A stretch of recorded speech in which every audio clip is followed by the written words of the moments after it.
Oke, kalau kita berbicara terkait dengan khasanah kuliner Indonesia memang nggak ada habisnya ya. Mulai dari bahannya, kemudian rasanya, Ya. dan juga proses pemasakannya.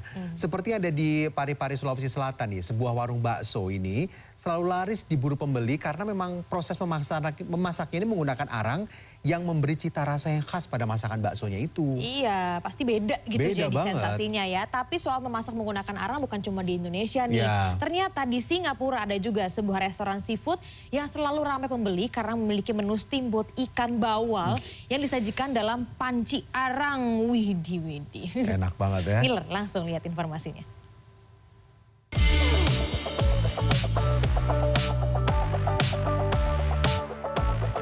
Warung bakso milik Sutrisno di Jalan M. Kur di Kota Parepare, Sulawesi Selatan ini tidak pernah sepi pembeli. Para pembeli rela mengantri demi mendapat semangkok bakso yang dikenal memiliki cita rasa khas lantaran dimasak menggunakan arang.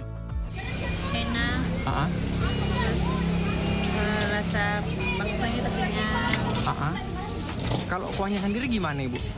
Kuahnya itu beda daripada yang lain. Sekali beda saya sama bakso yang baru ini ya. Ini ada khasnya. Tidak pakai kompor, tidak pakai kayu. Nyaman, saya enak ini dan bisa tahan lama kalau kita makan. Proses memasak menggunakan arang dipercaya memberi aroma tersendiri bagi sajian bakso. Sementara untuk resep racikan kuah dan daging bakso didapat dari resep turun-temurun oleh orang tua Sutrisno. Dalam sehari Sutrisno menyiapkan hingga 11 kg daging dan bisa habis hanya dalam waktu 3 jam saja. Satu porsi bakso di kedai ini dijual dengan harga Rp10.000 saja.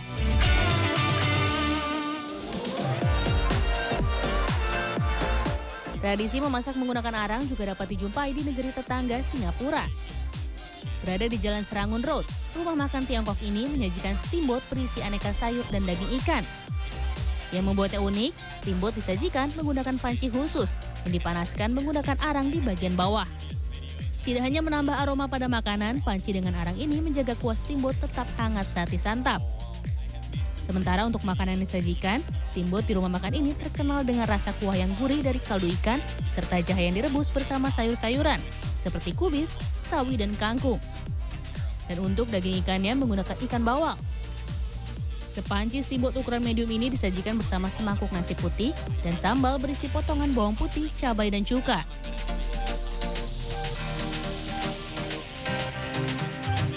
Selain steamboat, rumah makan ini juga menyajikan aneka boga bahari lain, seperti sotong yang ditumis bersama sambal dan kangkung, serta hecor atau adonan berisi potongan udang dan lobak yang digoreng. Rumah makan yang sudah berdiri sejak awal 90-an ini menjual satu porsi steamboat ikan bawal seharga $22 Singapura atau sekitar Rp233.000.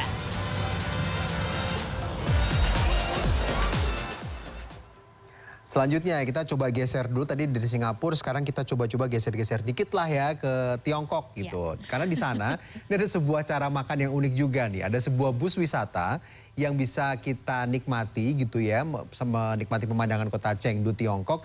Tapi nggak sembarangan menikmatinya. Kita sambil makan, menyantap hidangan hotpot bersama keluarga. Oke, biasanya kan kalau bus pariwisata yang kayak gitu ya, ada juga kan di Bandung kan. Betul. Itu paling makan makanan kecil atau mungkin yang Snack-snack, nggak berkuah. nggak berkuah. Wah, nih kebayang Makan juga hotpot. ya. Nggak ada Ngeri nggak polisi sih tidur. sebenarnya? Harus jangan ada polisi tidurnya tuh, takutnya hotpotnya tumpah. Nah, sementara di Spanyol, sekelompok peneliti berinovasi membuat keramik dengan bahan dasar cangkang kerang. Tujuannya untuk mengurangi limbah makanan.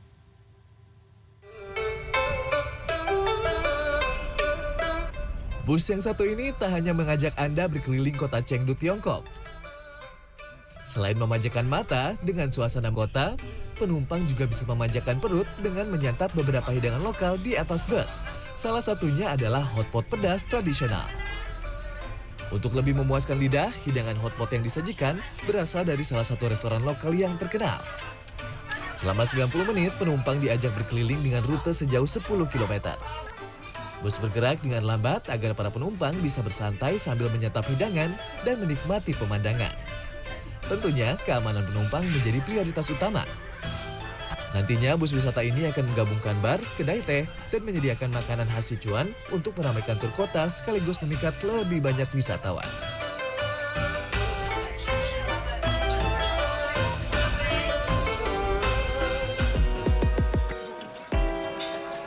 Benda-benda ini mungkin terlihat biasa saja, namun jika dilihat dari proses awal, ini adalah hasil inovasi untuk mengurangi sampah sisa makanan. Sekelompok peneliti bernama One Sea Circular Design Hub menemukan cara untuk membuat keramik dari cangkang kerang terbuang usai dagingnya dikonsumsi. Cangkang kemudian dihancurkan menjadi serbuk agar memudahkan proses selanjutnya. What we do is we 3D print this powder with some other materials, and then we can use this at the end as a surface or as an object that can be useful for us. Nantinya tidak hanya sampah cangkang kerang, namun juga sampah lain seperti kemasan makanan hingga cangkang telur. Inovasi semacam ini diharapkan bisa meningkatkan kesadaran masyarakat agar lebih mencintai lingkungan.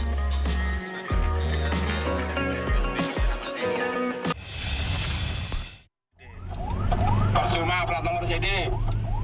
Nggak tahu aturan ya, Pak. Nggak tahu aturannya. Nah, video ini karena ada tindakan arogansi di jalan raya dilakukan oleh pengendara yang menggunakan plat kendaraan diplomatik di Jakarta Selatan. Iya, jadi akhirnya mobil ambulans yang membawa seorang pasien ke rumah sakit ini tidak diberi jalan oleh kendaraan ini. Nah, mau tahu informasi lengkapnya? Jangan kemana-mana. Usai jeda, Good Morning akan kembali.